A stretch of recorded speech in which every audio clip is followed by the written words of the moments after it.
what we really need to talk about is that there is a lot more going on with this shooting of Charlie Kirk and the effect that it's having on America, not just the investigation into the shooting, which we'll talk about some, but the effect that it's having on people and how God is using this terrible tragedy, because it's a tragedy. A mother and two beautiful children were just deprived of their husband and father forever just because of the hatred that one man held, and not just one man. It appears that there may have been more people who knew about this before it happened. The president said in a news conference, or they gave from the Oval Office, that the FBI is looking into whether or not some of these left wing organizations had previous knowledge of the shooting. There's a organization that is being looked into by the FBI now called the Armed Queers SLC. SLC stands for Salt Lake City. And the Armed Queers SLC has taken down a bunch of their social media posts since the shooting happened. But those that are still up, I went and looked at their Twitter page, and they've got photographs of themselves locked and loaded, carrying weapons, standing out in front of drag shows for children. I would not advocate for taking the guns away from any law abiding U.S. citizen. However, if they are mentally ill, it might be a good idea to take a look at that and figure out how best to deal with that situation. It's a dangerous, slippery slope because if you start passing laws that all we have to do is declare somebody to be mentally unfit and we can take their guns away, they're called red flag laws. Then the question becomes who declares somebody to be mentally unfit? Because the Biden administration would have said that if you're a Bible believing conservative American, then you're mentally unfit. I think the better answer is to encourage lots more good, law abiding, sane, moral people to get trained and equipped to make their societies and their communities safer. Now, first of all, just to explain, according to the reports that I've seen, the shooter's family allowed him to have a computer in his room from a very young age. There's a photograph floating around of him at like age 10 in his room on gaming on his computer. Okay. Now, I can virtually guarantee you that gaming was not the only thing he was doing on that computer in his bedroom by himself. The statistics that we see say that 73% of US teenagers have consumed pornography, more than half of which started before the age of 13 years old. Early exposure to pornography is linked to permissive sexual attitudes, earlier sexual activity, higher risk behaviors. That's code for homosexual behaviors, and even sexual aggression. Porn use is shaping kids' identities and morality at the most vulnerable stages of their development. So, on top of that very toxic statistic, is the fact that an even larger number of teenagers, 85% overall, and a much almost 99% of men, 85% of teens, play video games. About 41% of teenagers play every day. The World Health Organization has come out and announced that there's a disorder and diagnosing people who play an inordinate amount of video games, which is a large percentage of young people.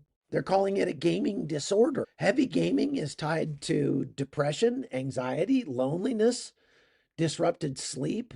Many video games that young men play are violent and they correlate with increased aggression, reduced empathy, and honestly, what they do is they give young men an outlet for that drive to build and conquer and overcome and compete, which are all hardwired things that typically would cause a man to go out and get a job, to go out and try to make his way in the world, make some money, do the things that would lead to winning in life. And he gets that desire satiated by sitting and playing on a video game. You've got cities in America who are saying that it's inappropriate for children to play outside unsupervised, even in their own front yard, under the age of 16. Are you kidding me? That's insane. So what has transpired in our culture is that we've felt like what we really need to do, because gosh, if we let them go outside, they might get snatched, they might get run over, who knows what'll happen? Somebody might try to sell them drugs. So we just tell them, just go sit on the couch and play your video games. And we treat our kids like pets. We don't give them much work to do, so they don't feel very useful. And we teach them that their only purpose in life is to be entertained. What's the first thing you ask your kid when he gets home from going out to school or whatever? Did you have fun? Was it fun? Did you have fun? What we're doing is subtly training our kids to live a meaningless existence. And if there's one thing that studies have shown, it's that when you live in a wealthy, safe society, there is a corresponding rise in a sense of meaninglessness in people's lives, because we tend to turn inward. We tend to be all about our own comfort, safety. In so doing, we avoid taking the kinds of risks that once gave life meaning for our ancestors. So what happens is we allow our children to spend an inordinate amount of time in front of a screen. This starts at a very young age. Sometimes you just get exasperated, and just the only thing that will get my kid to sit still is if I turn on the magic talking box and plunk them down in front of that box and let them veg out for a little bit. So what did they do? They sent their kids outside. They said, leave and don't come home until it gets dark. When you see the street lights come on, that's your cue to come back home. And then we'll get you cleaned up, bandaged up, and we'll give you a hug and put you to bed, give you some dinner. So we somehow have gotten to the point where we feel like it's doing a service to our children to buy them a video game console, to let them set up a television in their room or a computer in their room and play video games. And it's not. It is incredible. The loneliness and isolation that young people, young men especially, feel ends up pushing them into online communities. They try to seek community online. Many of the forums that they run into foster bitterness and entitlement and rage and misogyny. That's this incel culture that I keep talking about. Incel stands for involuntary celibates. The crazy thing is, when I was a kid in the 70s and 80s, there was a lot more illicit sexual activity going on, even with the young people in our churches, than there is today. And you might say, well, gosh, that's great that our children have become so much more moral now than they were before. Not so much. The reason is because young people don't feel the impetus to go out and seek out sexual contact in the real world because they're doing it virtually. And they're just happy with that. That's not a good thing. Obviously, we don't want our children out being promiscuous in the real world, but having them instead be promiscuous in the virtual world is not that much better. It might reduce the number of unplanned pregnancies and STDs, but it certainly is not healthy for our society. So when you couple the pornography and the gaming together, what you get is a violently toxic mix, a violently toxic for disengagement from the world, anger, free-floating frustration, meaninglessness, and all of those things turn into rage. They create rage in these young men. And that's why so many of the mass shootings and active violence events that we've seen over the past few years have been related to incel men, violence that comes with other factions of incel men like transgenders and things like that. This is just some of the more tame stuff that I can actually show you. There's a tremendous amount of gore. There's a tremendous amount of sexual violence. There's a real melding of pornography and video games into these games. This particular game is Grand Theft Auto, which has sold more than $8 billion worth of games.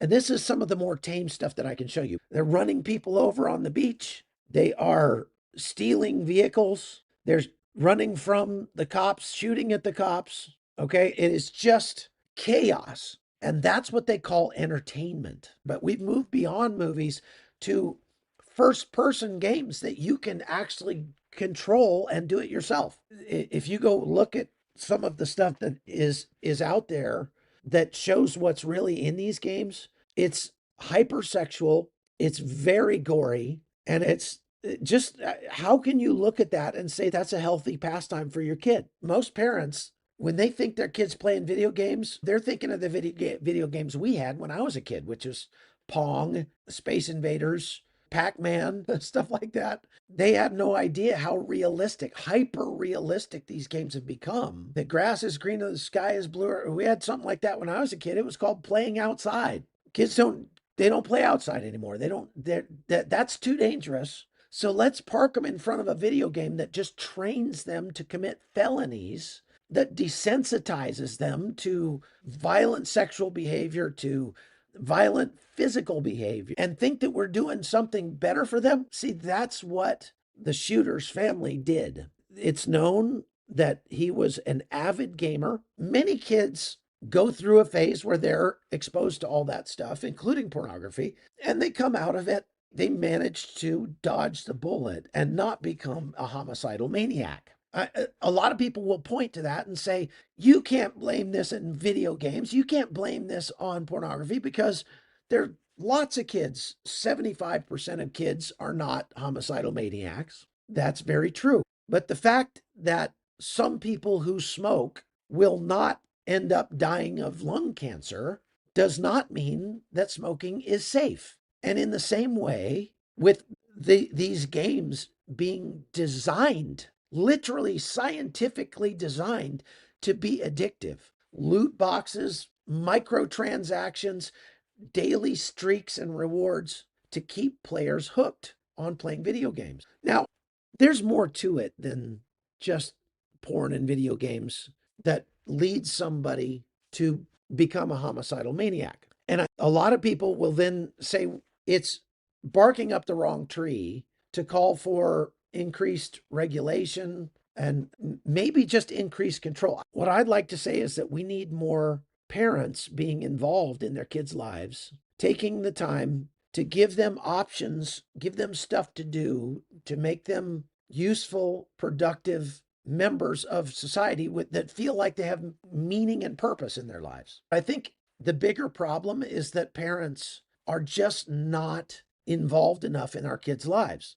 One of the things that we were very careful about with my kids growing up was controlling their screen time. They were not allowed to have gaming consoles by and large. We had a TV for a time and we'd use it to watch movies as a family together. This was in an age before the ubiquitous smartphones, unsupervised internet, endless gaming, TikTok, all that kind of stuff. But let's go on to the third leg of this toxic triad: public universities. Public universities are designed to take your kids away from you and to turn them into good little Marxists. It only took, in the case of the shooter, Charlie Kirk's assassin, it only took 17 months of him going to a public university for him to end up dating a transgender man and throwing all of the morals and values that his parents tried to teach him growing up out the window. So they took him to church as a kid. They tried to teach him to discern good from evil.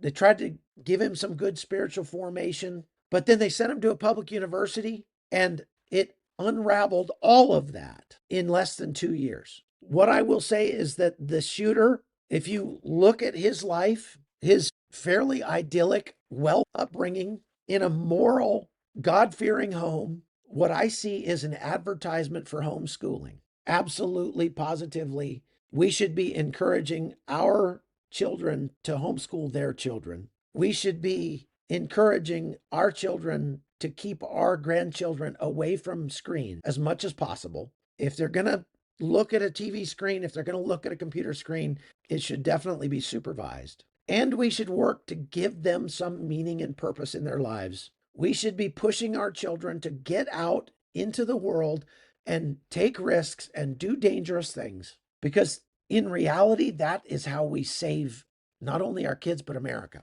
Now, there are tons of verses in the Bible that talk about how God can take something that the enemy meant for evil and turn it for good. The chapter from Romans 8 that says, and we know all things work together for good for those who love God and are called according to his purpose.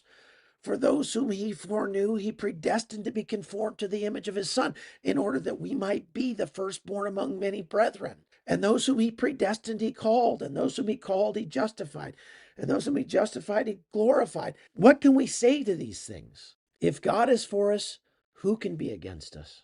This shooter thought that he was shutting up Charlie Kirk. But what he did instead was unleashed revival. And there are people on social media, all over social media, who are saying, I went to church for the first time on Sunday. And I just wanted to show you a small compilation of messages that people put out on social media about the effect that Charlie Kirk had on their lives. In many of these people didn't know who Charlie Kirk was until he was murdered. But now they know who he is, and they've been watching his stuff, and they've been motivated to go to church for the first time in their lives. Take a look at this. This is incredible. I didn't know Charlie Kirk, never met that guy before in my life. Something else that I've never done before in my life is believe in God. I'm going to wear this suit to church.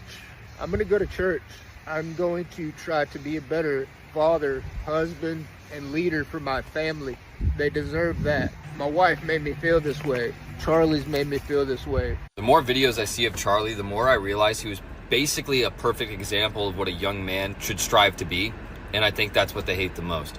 He is someone who advocated everyone gets married young and has kids as soon as possible. He completely advocated for people to not participate in hookup culture. If you want to be the best version of yourself and you want to live the best life that you could possibly live, you can't do what everybody else does. You can't go to the bars every weekend, get blackout drunk every weekend, and hook up with a random stranger every weekend. That is so unfulfilling. And Charlie was literally a perfect representation, bro. He was a hard-working individual. He had a purpose that was bigger than himself. He fought for truth, and he fought evil. So for the very first time yesterday, I grabbed the Bible, and the page that I opened up to was the verse John 8:32, and it said, then you will know the truth, and the truth will set you free. And I think that changed me so much. I get emotional seeing videos like that of people finding God for the first time. Like, what? There's an all-knowing, all-loving God out there that loves me and has a plan for my life. What? They're just flabbergasted. What? I went to church and people were warm and welcoming. Who would have thought? Just confounds me to hear from parents who say, I've never taken my kid to church. We haven't been to church in 20 years. What have you been doing? You want what's best for them. You want them to be good human beings, and you've never taken them to church. It's never occurred to you to take them to church, but yet they probably have a video game console and they have a computer in their room and they have a smartphone. So you've opened a window to them so that pornography and filth can just flood into their minds. And it didn't occur to you to at least try to offset that a little by taking them to church. There is something very important about belonging to a community of believers. We need to foster relationships than what we currently have. We need to be more intentional about building and maintaining relationships with our community, with our neighbors, and with our families. If we don't do that, folks, we're only going to see more of this. We should not be surprised, but we should take it to heart. We should pray for our nation. We should work together and form relationships and foster those relationships to try to make our nation stronger, because our nation is built of families, communities are built of families.